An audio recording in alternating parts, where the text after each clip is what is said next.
nagkita nga kami, sabi na, alam mo ba, ito mga kaibigan ko to sa pinagtipunan, classmate ko.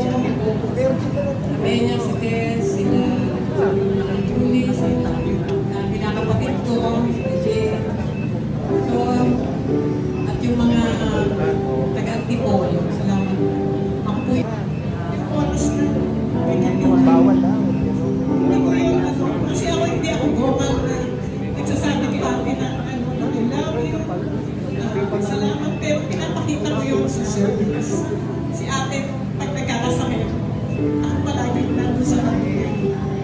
So hindi ako, every time na ma-hospital siya, every time na magkakasakit siya, ako yung nasa tabi niya. Kasi yun yung expression na pagmamahal mo sa kanya. So yung so doon ko binabalik. Miski na mas mahal niya yung mga kapatid kong lalaki. Totoo yun kasi nabruha niya daw yung mga babae.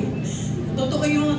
Doon ako nagulang kay John Paul. Sabi niya, pagka nagpapasundo siya, ayaw siyang pabayarin ng gasolina.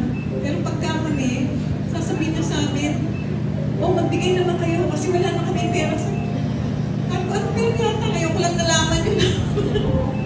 So pero yung ano namin yung bonding namin kapatid, miskin na nag-aaway kami.